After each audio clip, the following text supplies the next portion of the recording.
everyone. Today in this episode, I have Owen Logan with me. Owen Logan is a litigation lawyer, and guess what? He sues immigration consultants and immigration lawyers for negligence. So, Owen, welcome to my podcast. Tell me a little bit about yourself so viewers know who you are. Perfect. Thanks so much, Elena, for having me on. So I am, like you said, a civil litigation lawyer based in Vancouver, British Columbia. I work at a law firm called KSW Lawyers. And so we're the only firm in the country that has a department that's actually set up to take cases on in what we call immigration negligence. So that's cases, like you said, in negligence against immigration lawyers or immigration consultants. And sometimes we do demand letters or things related to unauthorized practitioners as well. Those are a little trickier and a bit more nuanced, but the bulk of the cases we do are negligence claims against consultants or lawyers. Awesome. So we met in Vancouver in the event organized by M Seminars. And before meeting you, I actually did not know that your job is an actual thing. That somebody actually specializing in suing immigration practitioners. So we all should be very nice to Owen. But tell me a little bit about like the way that I'm thinking about the job that you're doing, that there are three like kind of main categories of people that you kind of go after. So I would think it's consultants, lawyers, and then unauthorized practitioners. And I recently posted just yesterday, you saw that post on my LinkedIn about bloggers and content creators with like millions of followers sometimes that really not hiding that they're doing immigration consultations and they live in Canada. Like they're a lot of times Canadian citizens or permanent residents. So my question, let's start with unauthorized practitioners. You mentioned you do demand letters. But what else can we do other than demand letters? Yeah, from our perspective as lawyers, all we can do is make a demand, and then if we don't get a response to the demand, we can sue them. And that becomes difficult because if you're suing somebody who's not in your jurisdiction, the courts don't have jurisdiction over that person, and it's hard to get them. So for me, like if I can write demand letters to unauthorized practitioners anywhere in the world, but really the only ones that we're going to have any teeth against are the ones in British Columbia. So that makes that tricky because a lot of like these content creators and these unauthorized practitioners, a number of them are abroad, but a number of them are in Canada as well. And it was really interesting that you posted that yesterday, because as soon as I saw it, I was like, I have to comment on this because it really highlights actually a flaw in the regulatory system around this, because you have the college setup, which is the aim of the college is to regulate immigration consultants, and they're meant to do that in the public interest. So the college, as far as I can see, takes the position that their regulatory body only acts against consultants. So if you're not a registered regulated consultant, you don't come under their umbrella. And so what you have is somebody like that content creator. She was posting tips for PR and offering to set up meetings for 30-minute discussions on it, basically consultations, and she was charging money for them, right? So what, in my view, that is the practice of law. That's the unauthorized practice of law. Okay. And where consultants are allowed to do the unauthorized practice of law is because of the Federal Act, which gives them powers to do that. It's a carve out, much the same way that notaries have a carve out to practice law. So she is basically doing the job of a consultant, but not under the consultant's umbrella for that legislation. So the regulator can't, the college can't go after her. Which means that, in my view, that falls on the local law society that she's there. So she was, this particular lady, she was in Ontario. So that means the Law Society of Ontario should be acting on that to say that this is a person engaged in the unauthorized practice of law, and she's not a registered or regulated consultant. So therefore, she should be stopped by the Law Society. It seems like I don't know of any law society across the country that's actually taking these cases on. So they fall in this kind of gap in terms of the regulatory scheme, where I don't think the college has the regulatory authority to go after them, but the law societies don't have the desire to. Now you have situations, and I've seen it in British Columbia, where you have people who pretend to be lawyers. They present themselves as lawyers, not in the immigration context, but in other contexts. And the Law Society goes after those people. They say that that's the unauthorized practice of law. So it's not like they haven't done it and they don't have the authority, but it's because it deals with immigration that people just sort of kind of wash their hands with it. That is where like I said in the comment to your post, this is a tricky one because here is, in my view, who should be going after them: the Law Society. They just don't have the desire to do it, and I don't know if the college has the authority to do it. Exactly. And I think a lot of people, like consultants, forget that a college's mandate, it's to actually regulate us and protect the public. A lot of immigration consultants forget that they're not meant to organize us or to make fun parties for us. They actually to regulate us the same way as Law Society there to regulate lawyers. And I think that's where people a lot of go into this rabbit hole of thinking is that, well, if colleges have giving us hard time, they're going to impose all the fines on us, they're going to do this compensation fund so we pay higher fees. But then meanwhile, the unauthorized practitioners are getting away. But in my view, like, yeah, but college is actually doing what they're supposed to do though, which is regulating us. And like, I wish they would do it better, but all But these fine, yeah. I just got to disagree with you on that a little bit because you said that the college's job is to regulate the consultants and protect the public. But I don't think that's their actual mandate, not according to their legislation. The legislation says they're to regulate consultants in the public interest. So it's one job, not two jobs. They're not regulating consultants and protecting the public. They're regulating consultants in the public interest. Whereas the Law Society has the two-job mandate: regulate the practice of law and protect the public. Why the college doesn't have the authority to go after these unauthorized practitioners, because they haven't been given that protect the public mandate. And so, I'm often complaining about the college, so I'm more than happy to give them the credit where they're due. I don't think that they have the ability to protect the public that way. But you are right, as the regulator, they're not your friend in the profession. They're there to keep you in line, and the harder time they're giving you, the better. Lawyers, especially in BC, we live in fear of that Law Society audit.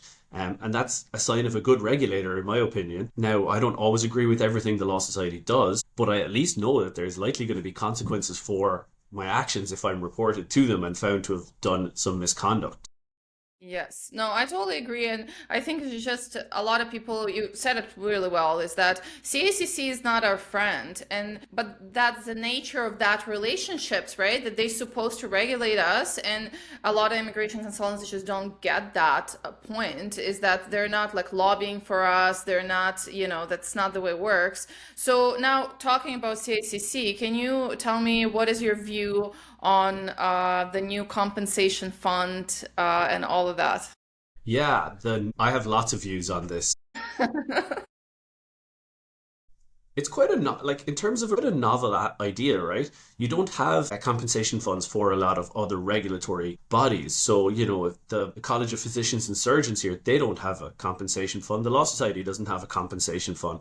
It's usually covered by the insurance. So it dates back to, I think it was back to when it was CSIC, and they created this sort of first iteration of a compensation fund, which is 3 regulatory bodies ago for the college. And the idea was that it was meant to compensate people who were the victims of what they considered serious criminal activity. And you'll see that actually is the wording that's used in the code as well now in terms of mandatory reporting. So I think the idea behind it's great. Compensate victims. They haven't put it in place to date, right? It was meant to be part of the college when it got put in place in 2021. The new regulations, which are, I think, going to be finalized for February 5th and then moved to a vote if there's a way for them to actually be voted through before the parliament's dissolved.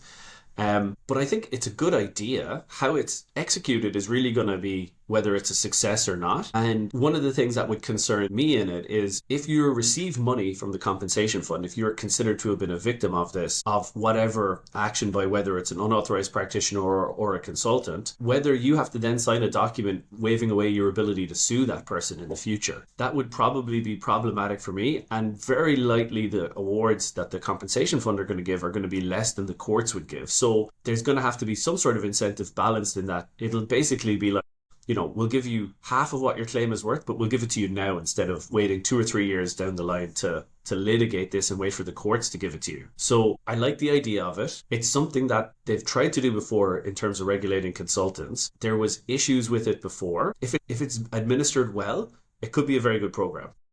But I think that's the whole theme with CACC, that there are a lot of good things on paper and a lot of, things look perfect on paper, but how it's being actually implemented and what in real life we're seeing, that's a little bit of a different story, right? So it really depends how it's going to look like and how it's going to be enforced in real life. Yeah, I mean, it's all well and good having the rules on paper, and unless they're consistently applied and applied well, it's not going to work. I mean, one of the phrases, we have in law lots of these old Latin phrases that people band around, but one phrase that people in law commonly use is either justice delayed is justice denied, or justice has to be seen to be done. And I think the college has a big problem with the justice has to be seen to be done aspect. They're really not seen to be doing their role, and a lot of people have lost faith in them as a result of that. Yes, that's very true. I think it's just the manufacturers within the last 4 years contributed to fostering literally the environment, fostering that environment of fraudulent immigration negligence by immigration consultant, but also like fraudulent unauthorized practitioners as well. And then, immigration lawyers, some of them are not that great as well. But the reality is that in the last 4 years or 5 years, we've had this like open door policy in terms of immigration. So many people just saw the business advantage of all of this, right? And Hmm. combined with really lack of accountability from CACC, lack of regulations from CACC, and just big influx of new immigration consultants, it's just all of these factors really got us to where we are. When, there are places in Ontario that you would go to and you would see a lot of things just not even being hidden under the table, but Hmm. being just like sold on the street to you in terms of, immigration fraudulent documents, right? Totally. Like there was a recent article on CBC, and in the last 2 weeks it was, where they had their reporters phone up. It was through an ad for a job, so I don't think it was through a consultant, but they phoned up for this job, which was advertised with an LMIA, and straight away on the phone they said, "Yeah, we'll sell you this LMIA for 45,000. You got to use this person." They laid it all out to a reporter from CBC who recorded the whole thing and wrote the article on it, right? And the reason they're doing that is because they know that there'll be no consequences for their actions. And that is really the big problem with it all. And I completely agree. One of the things that I read the college's annual report every year, right? And I would recommend everybody else reads it as well. It's a short document. They actually lay out the information quite well. But one thing that strikes me every time I look at it is when we get to the disciplinary page. Okay. And if you get to read the fine print at the bottom of the disciplinary page. It said last year and the year before. So the report comes out, I think, end of June. We're about 6 months away from it. But the last 2 years, I think it was 54 and 55% of all complaints related to the same 125 and 126 consultants. So there is a concentrated body of people that the college knows about that they're just not doing enough to stop. And I would suggest that if you can stop those 125 and 126 people that the majority of the complaints relate to, you're going to take a big chunk of that bad activity out of the ecosystem of consultants, and you're going to start to repair their image quite quickly. And as soon as justice is seen to be done to those people, I think more people will be hesitant to actually take on that illegal activity. And I think that falls with the college, right? They need to be a bit more decisive and swift and tackle these 125, 26 people. I'm very confident that I know who one of them is, and I have, 3 lawsuits against that consultant, and they are flagrantly breaking all the rules. And it is baffling to me why more hasn't been done about it. Yes, it's absolutely crazy.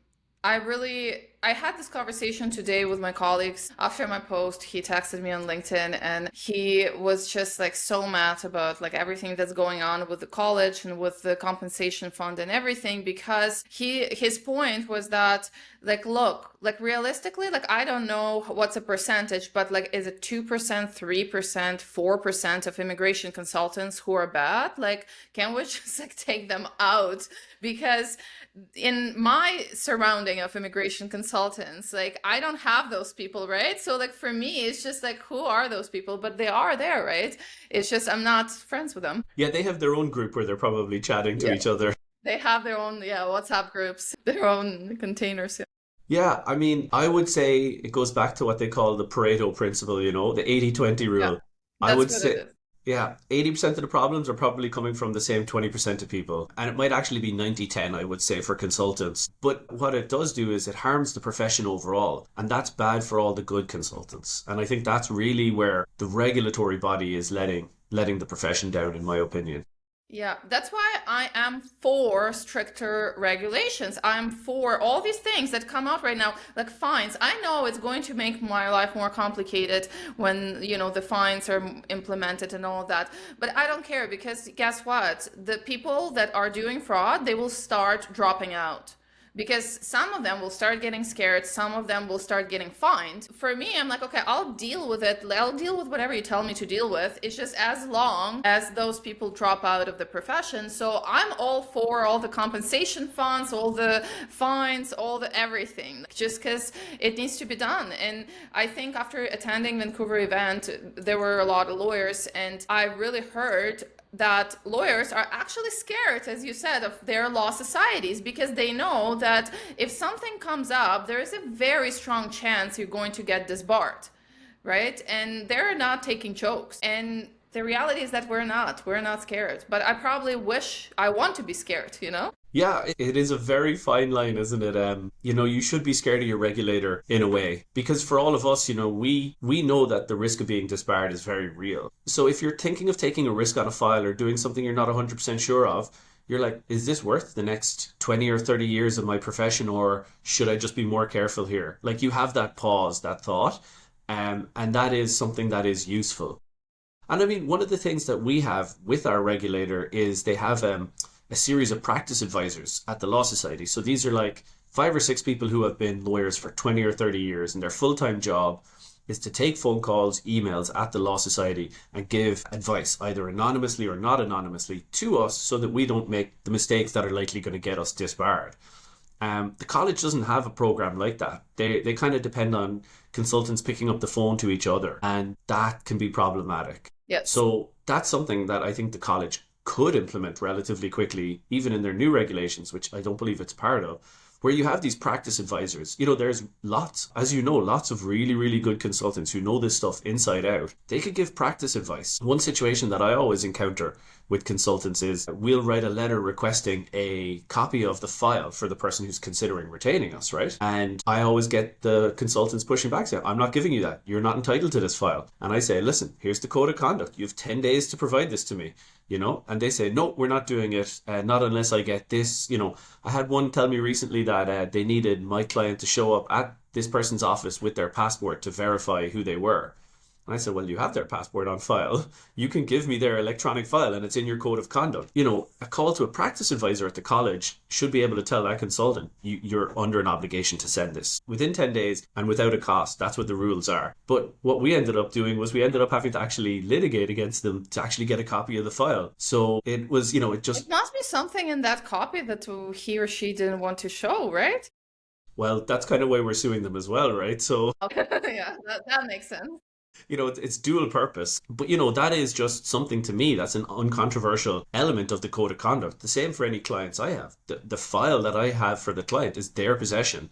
If they tell me to give it to someone, I have no choice but to give it, whether I want to or not, whether it contains evidence that I made a mistake or not. And these kind of things these are what I see in terms of dealing with consultants often. And I think the regulator, I don't think it's a lack of education for them. It's a lack of understanding what to do in that moment. And it is no fun handing over your full file when you know someone like me is going to go through it to see if you made any mistakes and whether we have the basis for a lawsuit. That's how it works when you're a regulated profession. Yes, and I think you're absolutely right about lack of support. We definitely have lack of support in that sense. And a lot of consultants don't know where to go, whom to ask. And they do ask their, neighbor consultant, but that's not good enough. And we do have like an email, like we can email CICC, and I've done that many times, but the responses are not that comprehensive. You know what I mean? Like it's still helpful. Don't get me wrong. Like it is helpful, but they're not super comprehensive in the sense of like, they're not really trying to help. Like they're just referring to the code. I'm like, I have the code, okay? Like I have it. So that's just, yeah, not very helpful. I guess those programs would help. Yeah. So tell me, Owen, if I have, so I bet all the consultants that are listening right now are wondering. So if I have a client who was a victim of negligence, or if I know of a fellow RCIC or unauthorized consultant, like how do I reach you? What do we do? Like how does that work to even, get in touch with you if you want to really launch the process?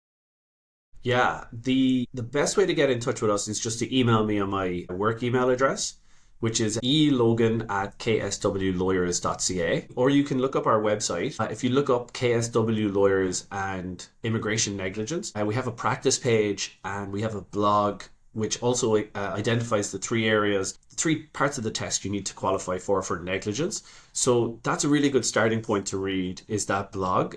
It relates to duty of care, standard of care, and damages. So you need to run the board on all three of them in order to proceed with a negligence claim. So if you have a client that walks through the door and you think that they have received negligent or incompetent advice before they got to you and you're in the process of remedying it, that's the kind of person that, yeah, we would be interested in talking to.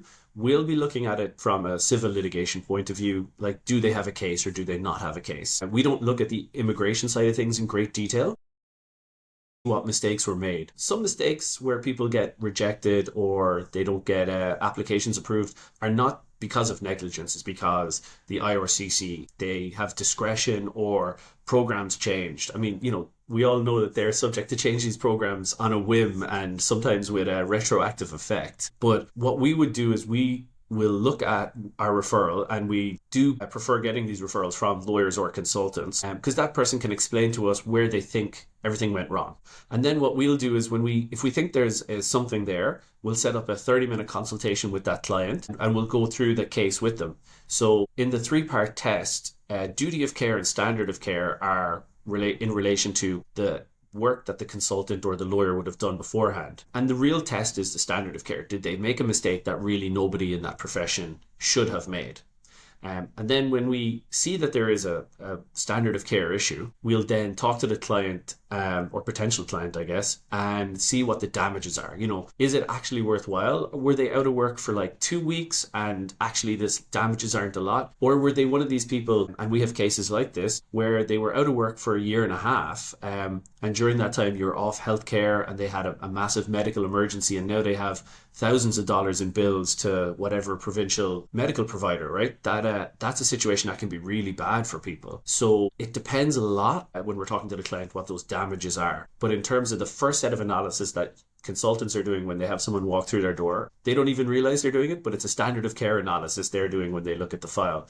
They're seeing what went wrong and what didn't. So an example I always give for these is if you were working with a client and you were doing an express entry, so getting them PR through express entry, relatively simple file, no complications. You get your ITA, you get all your documents together, right? You have 90 days, I believe it is, to get all the documents. And so if you upload one of the incorrect documents to that person's file, so we'll say you upload a different client completely's work letter, the IRCC might view that, say that you've provided the incorrect document, reject that whole application, and they have to go back in the pool and start again. If somebody uploaded that incorrect document and it resulted in that rejection, that's likely a breach of the standard of care. That's a mistake they shouldn't have made. And then it becomes a question of what were the actual damages this client had. If the person in that situation, if they had 2 years left on their work permit and they were able to continue in the same job and work for 2 more years back in the pool, probably no damages apply. If that person was, 2 months left on their work permit and this failure to get the ITA actually moved them out of status and the points went up right afterwards, then you're looking at probably a lot more damages on claims like that. So it is very individual, but what you're looking at is mistakes that the person made that they really shouldn't have made. Yeah, that's kind of for me a little bit of a gray area as well, because the reality is that it is possible to upload a wrong document, right? And like, should I do it? No, like, obviously, no, I'm not doing it intentionally, but I'm not a robot, like mistakes happening, right? And obviously we understand that we're dealing with people's lives, right? But at the same time, I know immigration consultants who have been there and like they just accidentally like click the wrong button and it's just happened, like it's not on purpose, right? But I think the question from like ethical point of view is it happening systematically in their practice, right? Or is it like one off as well? But I guess in that case, like that you said, if you accidentally uploaded wrong document and the client suffered damages and they were out of a job and their status expired and, they, whatever happened, they had to lose their medical insurance or whatever it is, then they have a basis to contact you and to go ahead, right? Yeah, and I think that that's actually a really important point that I should build on is that, mistakes will happen, right? That is true. And, the panel we were on together at IM seminars, you had Michael Green talking about his office with the 2 eyes rule, right? That nothing goes out without two sets of eyes looking at it. And that's just because mistakes will happen. And they're trying their best because Michael knows that if he's caught for making a mistake, he might get disbarred. But the important thing I think to clarify in terms of our work is that negligence doesn't have to be on purpose. Negligence can just be a slip or a mistake. You don't have to be intending to make this mistake. It just happens. And the reason that there's cases about it is because of the damage that it causes to people. So like the most common form of a negligence lawsuit in the world, I would say, is car crashes, right? MVAs. So, if you're involved in an MVA, if you rear end somebody, you probably didn't do it on purpose, but you were switching something on the radio, you weren't paying attention for a second, you miscalculated your braking distance, and you rear-ended that person. You don't have to prove that you did it on purpose, but that's where your car insurance kicks in to say, okay, well, we're going to cover the costs of this mistake. And that's the same for regulated professions. The errors and omissions insurance kicks in to compensate people for, these inadvertent errors. Where you have more intentional or systemic issues,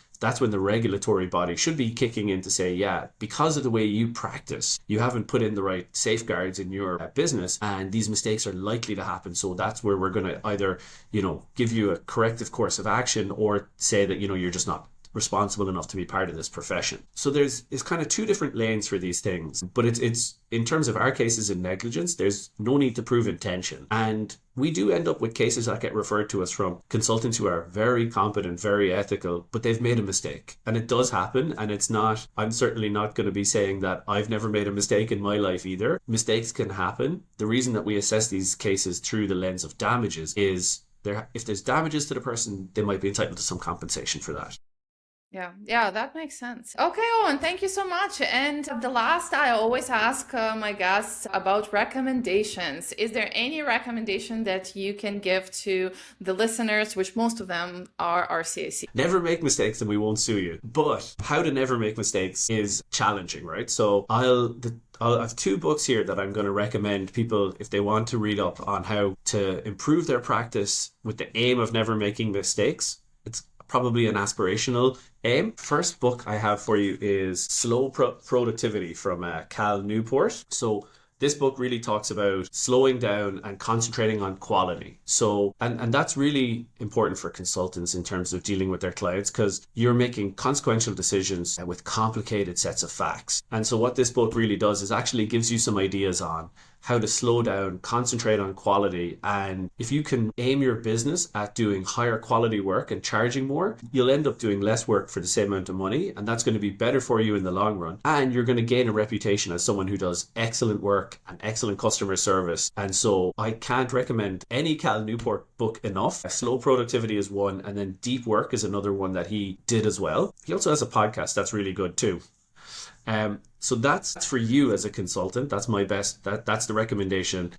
Cal Newport Slow Productivity. For your business and your business model, the recommendation I have for you is what's called the E-Attorney. So this is part of a series of books called the E-Myth. You can see how I have little notations on this one a lot. So it's a book written, I think it was written in the 80s initially, but it tells you how much that stood the test of time. But it's a book aimed at lawyers, but it is perfectly workable for consultants in their practice as well. And it's about how to set up your business and your processes to get around what they call the E-Myth. So the E-Myth is that as an entrepreneur, you have to do everything and you have to be in charge of everything. And that can become all consuming, right? So what it does is it gives you some recommendations and guides on how to build your business in a sustainable way that in places systems in there so that if you're absent for a day or missing, the whole thing won't fall apart. I think it's chapter 1 on the book, which has it says that every business is a family business. And I have printed that out and given that copy of that chapter to loads of people across companies I've worked with, because it really resonates with me, just how everything you do in your business will affect you and your family. If you're working too much, you're not there with them. If you're stressed through business, that's going to affect your home life. And so if you can put in place the systems from the E-Myth,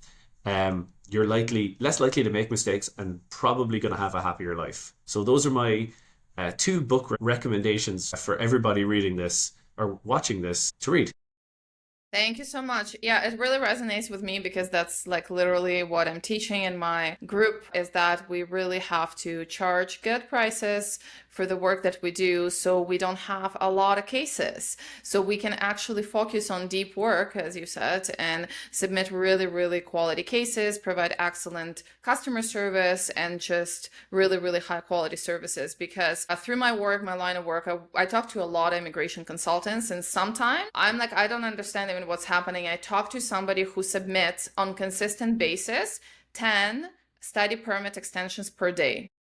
Wow. And I'm like, how is that like humanly possible? I don't know. But, with that, like mistakes are just bound. Even if you're the most perfect and talented human being in the world, mistakes will happen if you just put yourself in that just crazy hamster wheel and you keep pumping out cases, right? That's why, yeah, I definitely will read those two books. I'm going to go and buy them on Amazon right now. So thank you so much for that recommendation. Perfect. I'm sure you'll enjoy them. Let me know what you think of them when you're finished reading. Yeah, I will definitely. All right. Thank you so much for joining us today. Follow Owen on LinkedIn. He posts a lot of really, really good posts on his LinkedIn page. And thank you so much. I'll see you next time. Bye. Thanks so much for having me.